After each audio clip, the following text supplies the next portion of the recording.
anos adquirindo o estigma de preconceito. Eu queria chamar a mesa Daniela e Pedro.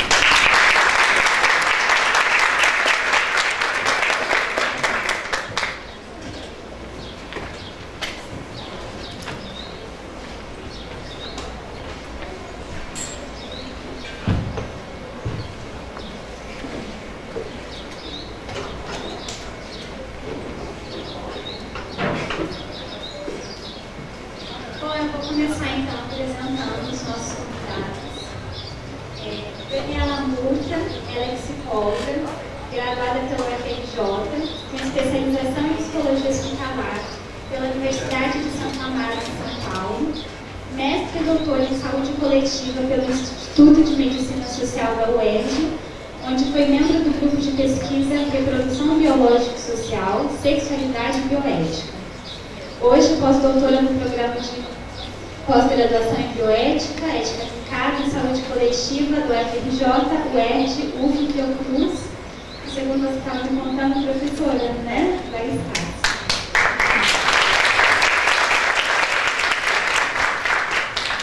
Temos também Pedro Inácio, homem trans, cursando 10º período de Psicologia do Centro Universitário de Barra Mansa e militante das causas LGBTQI+.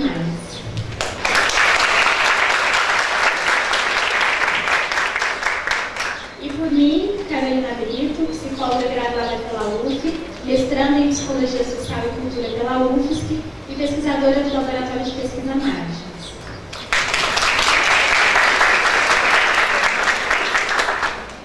Bom, essa mesa vai ter duração de 2 horas, então cada convidado vai ter uma fala de até 30 minutos. E depois a gente abre espaço para perguntas, dúvidas, falas e o debate.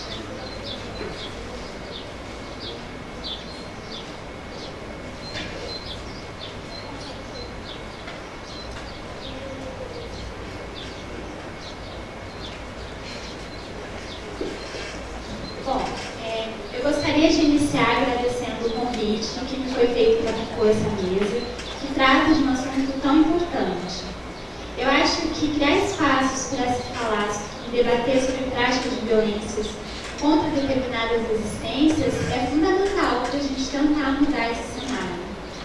Estar aqui para mim hoje é importante em diversos sentidos, porque eu posso trazer um pouco que eu tenho pesquisado, pelo carinho enorme que eu tenho pela UF, que foi responsável pela minha graduação, e também por estar ao lado dessas duas pessoas, né, Daniela, que me proporcionou leituras tão interessantes e tão importantes, e o Pedro, né, que tem ajudado a construir o debate sobre essas questões, e a partir das suas experiências e vivências é fundamental para essa mesa.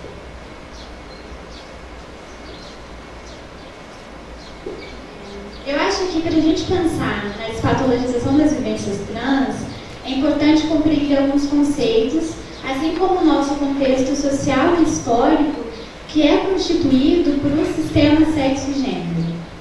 Esse sistema, ele se fundamenta em uma dicotomia socialmente estabelecida e naturalizada entre a natureza e a cultura, e nos seus resultantes sexo e gênero.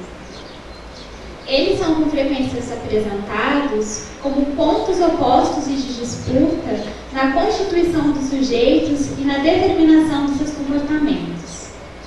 O sexo é entendido muitas vezes como um elemento da natureza determinado por certos órgãos que seriam definidores dos sujeitos e marcadores de duas existências distintas a partir de um dimorfismo que separa os seres humanos em homens e em mulheres.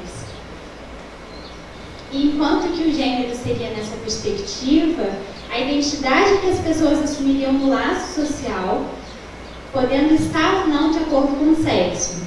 E aqui se produziriam corpos cis, gêneros e corpos trans, a depender se há ou não uma correspondência entre esses dois elementos, né, o sexo e o gênero.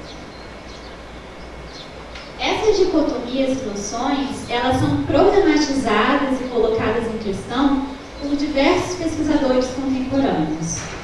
Desuniversalizar, desnaturalizar e problematizar são ferramentas que as teóricas transfeministas operam quando abordam determinadas questões acerca dos modos de naturalização e de legitimação dos processos de constituição do gênero.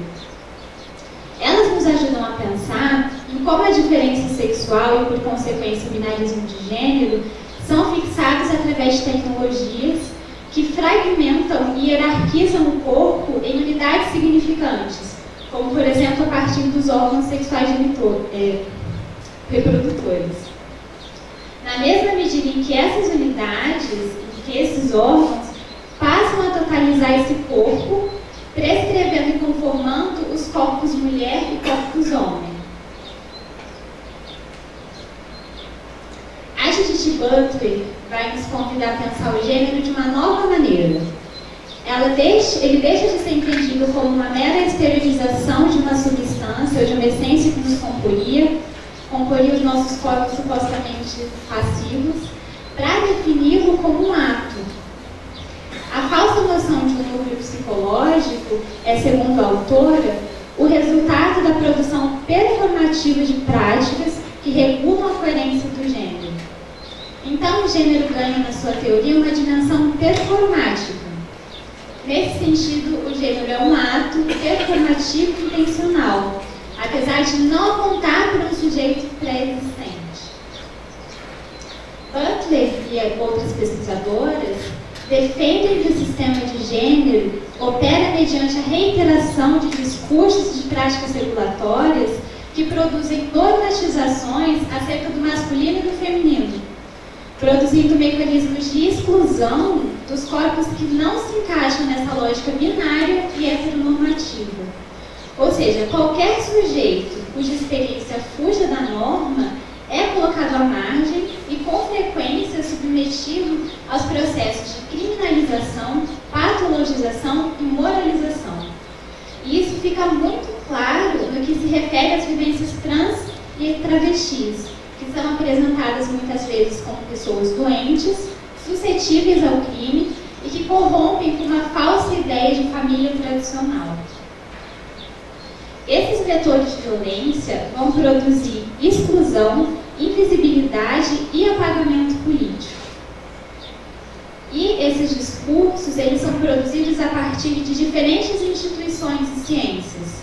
Os saberes médicos e jurídicos, de uma maneira mais expressiva, possuem força de discurso na produção de uma inteligibilidade trans, ou seja, na produção de sentido desses corpos.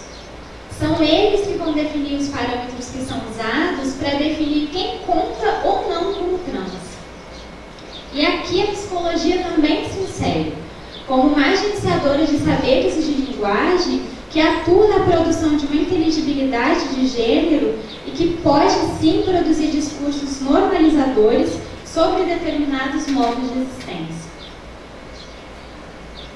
E ainda que a medicina, e em especial a psiquiatria, exerça um papel decisivo na formulação do que entende por experiências de gêneros desviantes, a força normativa dessa nomeação vai ganhar efeitos pela articulação de diversos saberes, práticas e instituições. Então, apesar de você ter essa especificidade da medicina, ela vai produzir efeitos em outros lugares, em outros espaços. Nesse sentido, a gente pode colocar em questão como a psicologia tem tomado parte nesse jogo de forças que envolvem as produções de gênero. Em relação às pessoas trans, que narrativas o nosso saber constrói e possibilita construir? Quando a gente pensa na prática profissional da psicologia no atendimento especializado às pessoas trans, a gente precisa falar sobre como ela se dá na saúde pública. A Portaria 2803, instaurada em 2013 pelo Ministério da Saúde, foi pensada em uma tentativa de suprir as demandas de modificação corporal das pessoas trans, partindo de uma lógica da atenção integral. O SUS oferece, no chamado processo transexualizador, o acesso a hormônios e intervenções cirúrgicas para as pessoas trans e travestis.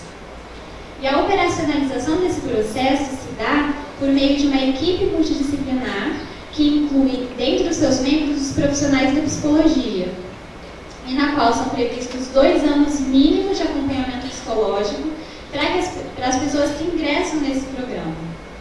E é somente depois desse período que elas podem obter ou não um laudo que atesta sua continuação no processo e a viabilidade de se submeterem às cirurgias desejadas.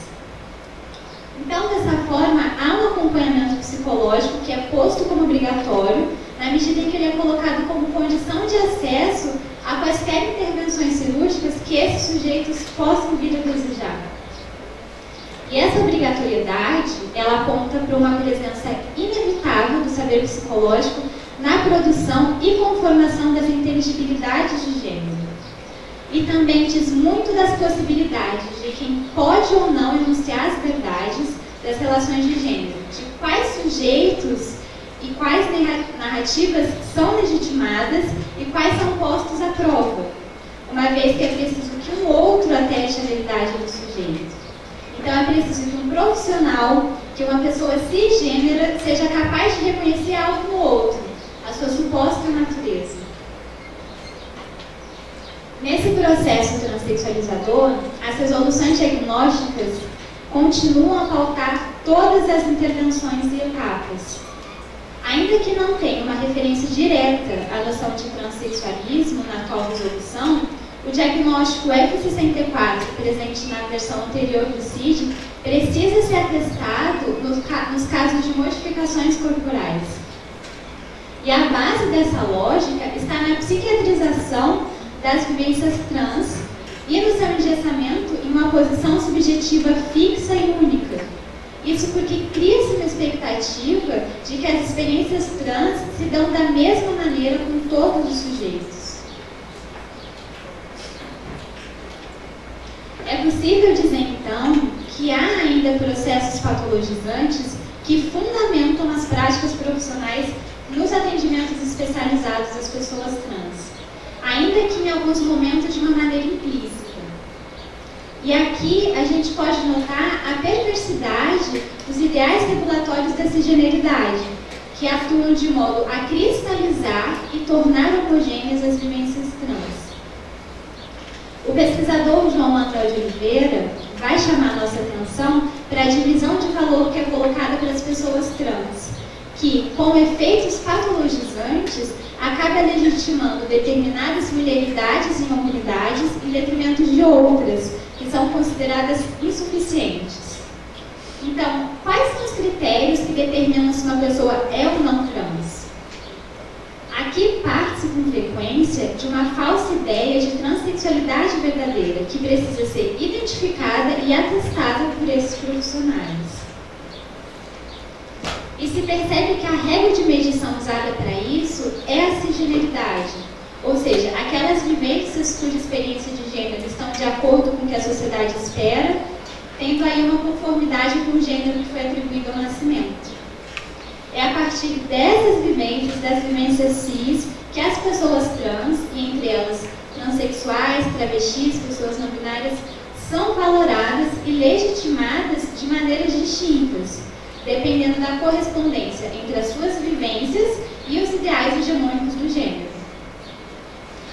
Então, eu acho que é preciso a gente deslocar a questão para analisar que critérios e que valores cisnormativos são apresentados como desejáveis, tornando menos legítimo e garantindo um acesso mais precarizado à saúde para aquelas e aqueles que não atendem ou que não têm interesse em atender todas as exigências explícitas e implícitas das ofertas de avaliação desses serviços de saúde. Evidencia-se, portanto, uma certa arbitrariedade nesse processo quando, mesmo depois de atender a uma complexidade de testes verificatórios, as pessoas trans e o seu saber sobre si mesmas ficam à revelia da equipe multidisciplinar, que vai dar um decreto com base nas normas regulatórias de gênero, desconsiderando a autonomia desses sujeitos. Quando a gente pensa na patologização das vivências trans, é preciso se atentar para alguns pontos que dão margem para as formas de patologização implícitas, ou mais sutis que não apenas pelo uso de um rótulo nosológico. É preciso ter em conta o lugar que o sofrimento tem ocupado nos discursos hegemônicos sobre as vivências trans, dentro especialmente das ciências psi. O DSM, o Manual Diagnóstico Estatístico de Transtornos Mentais da Psiquiatria, ainda compreende a identidade das pessoas trans a partir de uma disforia de gênero, que diz um sofrimento característico da condição transexual, que vem da ideia de uma cisão entre o sexo biológico e o sexo psicológico.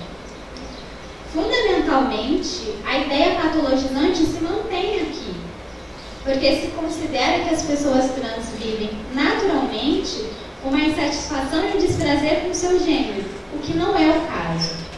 O sofrimento da pessoa trans não é resultado do gênero com o qual ela se reconhece, mas sim da reação agressiva e despersonalizadora da sociedade frente a essas vivências.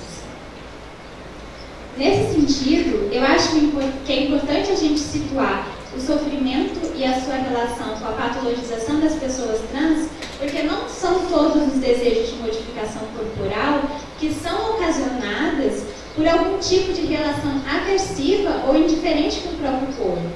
Da mesma forma que a despatologização não implica em desconsiderar as dimensões diversas dos sofrimentos constituintes dessas vivências. Essas premissas, elas desconsideram não apenas a diversidade das vivências trans, que articulam corporalidades dentro ou fora desse processo transexualizador e cujos desejos podem ou não envolver os processos cirúrgicos de redesignação e hormonoterapia, como também invalidam e apagam as possibilidades de experienciar o gênero apesar desses processos. E aqui a gente volta para uma suposta ideia de transexualidade verdadeira, em que a intensidade do sofrimento de uma pessoa trans serviria como critério, explícito ou não, para caracterizar uma certa consistência da sua vivência de gênero. Então, nessa lógica, a verdadeira transexualidade seria aquela onde a impossibilidade de transição é apresentada como um impedimento da própria existência, que é compreendida a partir de um sofrimento devastador. Já no que diz respeito às vivências trans em que isso não ocorre, ou seja, quando o sofrimento não aparece nessa intensidade ou ele nem mesmo existe, essas seriam consideradas menos verdadeiras. Sendo assim, a gente percebe como a patologização pode se dar de uma maneira implícita em diversas instâncias, inclusive dentro da nossa prática profissional. Eu acho importante, em uma semana de psicologia de uma universidade pública, a gente discutir o que tem sido feito na oferta de atenção a essas pessoas. Quais são os efeitos que a nossa posição produz? Durante a minha qualificação, o professor Fernando Pocaí trouxe um termo que eu achei interessante para pensar essas questões: funcionários da verdade. E eu penso que ele descreve a nossa posição, pois enquanto cientistas e profissionais que exercem determinado poder sobre certas existências, estamos produzindo verdades acerca do outro. A norma, que é inerente a todas as relações sociais, ainda se apresenta de uma maneira muito violenta no que diz respeito às vivências trans, ainda que em alguns momentos a partir de alguns eufemismos, como na recente mudança da posição da categoria que descreve as pessoas trans no CID, mas que ainda mantém ali nesse material. As perspectivas transfeministas trazem como questão a psicologia e da mesma forma aos campos biomédicos, jurídicos e acadêmicos as impossibilidades e interdições que estes saberes colocam à autonomia de pessoas trans em mobilizar suas próprias narrativas sobre suas histórias e vivências. A Viviane Vergueiro vai dizer que pensar criticamente a cisgeneridade implica em equiparar as identidades cis e trans, de modo que as vivências cis não sejam mais naturalizadas e tomadas como norma e padrão para você determinar outras vivências. Durante um seminário internacional de Desfazendo Gênero que aconteceu em 2013, foi construído um posicionamento coletivo que pede, entre outras coisas, pela reformulação da portaria de acesso, da portaria do processo transexualizador, reivindicando que o acompanhamento psicológico seja uma escolha e não uma obrigatoriedade, assim como o tempo que deveria ser determinado na relação com o profissional, não a partir de uma data fixa. Além disso, entendem que esse programa deveria ganhar um novo nome, deixar de ser processo transexualizador para se chamar Programa de Atenção Integral à Saúde Trans, já que esse processo não torna ninguém transexual. E entendendo aqui o valor da linguagem na produção de realidade.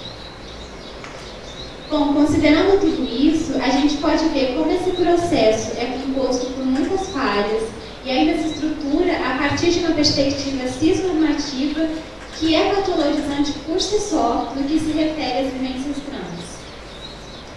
Entendo que as dúvidas em torno da despatologização das identidades trans, além da importância que elas adquirem em termos institucionais, como, por exemplo, na desassociação das vivências das condições diagnósticas, também nos instigam a olhar para os próprios referenciais éticos, teóricos e epistemológicos do nosso trabalho enquanto profissionais da psicologia. Talvez ainda não tenhamos respostas prontas e fáceis para os impasses que esses sistemas nos colocam, mas eu acredito ser fundamental, enquanto psicólogos ou futuros psicólogos, colocar em questão a nossa prática e a produção de conhecimento que tem sido feito nas universidades. Muito se avançou na conquista de direitos, como, por exemplo, na possibilidade de retificação do nome e do sexo nos documentos sem a necessidade de abertura de processos judiciais longos, demorados, caros, né? Mas ainda há um caminho muito longo a ser percorrido. E o movimento trans e as teorias transfeministas têm sido estrelas centrais nesses processos de luta e produção de conhecimento a partir de novos lugares que fogem dessas noções patologizantes e normativas. Eu acredito que são nesses espaços que a gente pode encontrar caminhos possíveis a serem trilhados, entendendo que a autonomia desses sujeitos é chave central para qualquer produção de conhecimento, para qualquer prática. Bom, entendendo que os processos de patologização são violentos e que produzem efeitos sociais, eu gostaria de encerrar minha fala com algumas questões. Que tipo de prática estamos exercendo? Como os efeitos da norma nos atravessam? E que efeitos têm essas práticas sobre e para as pessoas trans que eventualmente cruzam o nosso caminho? E como promover uma prática não patologizante em contextos que estão estruturalmente condicionados a esse tipo de relação? Essas são algumas referências que eu usei. E é isso.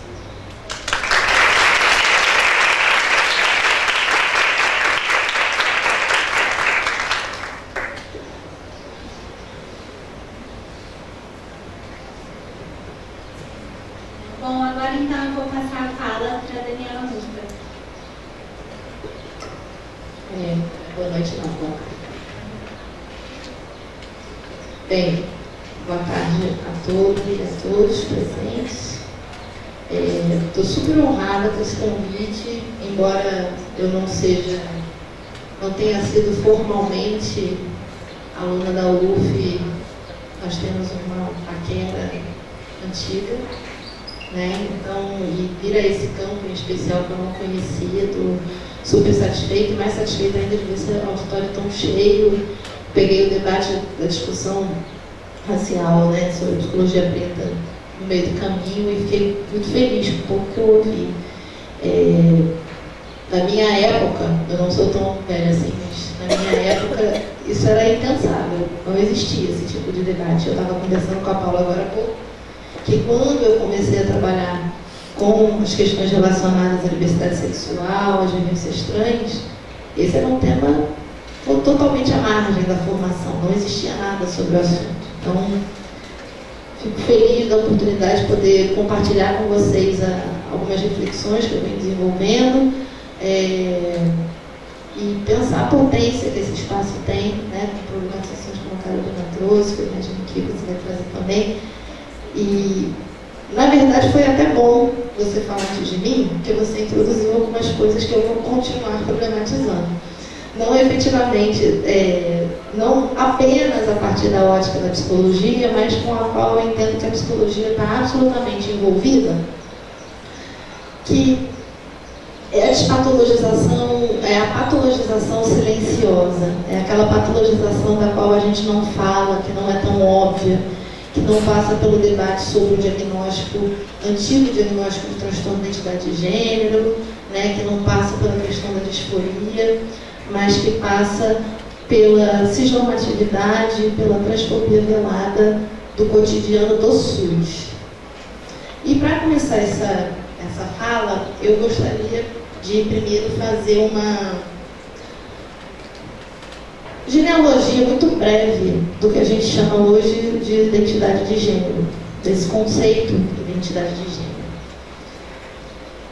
Quando a gente fala de identidade de gênero, a gente sabe que esse conceito está totalmente atrelado à separação conceitual entre sexo e gênero, né? O sexo biológico e o sexo psicológico, que aconteceu no século XX, e a apropriação médica da transexualidade. Por que a apropriação médica da transexualidade? Porque a travestilidade não foi apropriada pela medicina, ela foi absolutamente excluída e continua sendo. Então, quando eu falo da transexualidade apenas, a medicina se ocupou apenas das pessoas que são verdadeiras transexuais, não o contrário. E a reconceitualização do sexo, né, nesse período, que foi a primeira metade do século XX, somada à viabilidade técnica para atender a demanda de pessoas trans com modificações corporais, num contexto onde vários profissionais estavam se contrapondo a essas modificações, ela impulsionou a formulação desse conceito que hoje está tão apropriado por diversos campos de conhecimento e, sobretudo, no campo da saúde, que é o conceito de identidade de gênero, que hoje é uma referência para o acesso a procedimentos de modificação corporal, né, como contribuiu para a definição da transexualidade como uma categoria nosológica psiquiátrica. Então, foi a partir da ideia de identidade de gênero, dessa noção, que a transexualidade veio se tornar uma doença psiquiátrica. Embora a noção de sexo psicológico, que é o que se aproximaria do que se chamava de gênero naquele momento, ela tenha sido introduzida no final do século XIX pela sexologia, para distinguir, né, o sexo identificado através da genitália e para descrição de casos, né, de pessoas que tinham atração pelo mesmo sexo biológico, digamos assim, a conceitualização formal da identidade de gênero, ela se deu a partir da necessidade de definir o que a Carolina acabou de apresentar, que são os critérios seguros para a realização de modificações corporais, para a realização de qualquer intervenção. Na década de 50, a gente tinha tido uma flexibilização, né, dos conceitos de sexo. Essa noção do que era sexo, do que era gênero, tinha se tornado muito mais complexa em função da evolução tecnocientífica, em função de discussões do campo social.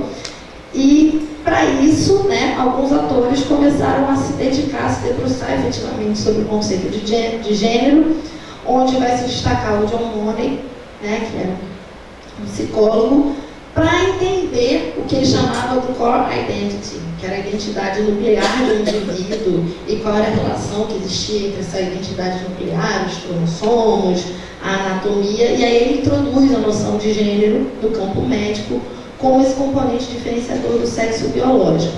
E aí o que o Money vai dizer? Que depois de muitas tentativas, né, que uma vez que esse gênero, que depois vai ser chamado de identidade de gênero, se estabelecesse, ele era irreversível, não era possível reverter. E daí que se construiu toda a ideia de que a urgência de intervenção sobre o corpo de crianças intersexo, porque era necessário intervir sobre esses corpos antes que essas crianças desenvolvessem o seu gênero, e o contrário, que uma vez que isso tivesse estabelecido, que alguém chegasse com a demanda de transição, que a única possibilidade, né, de...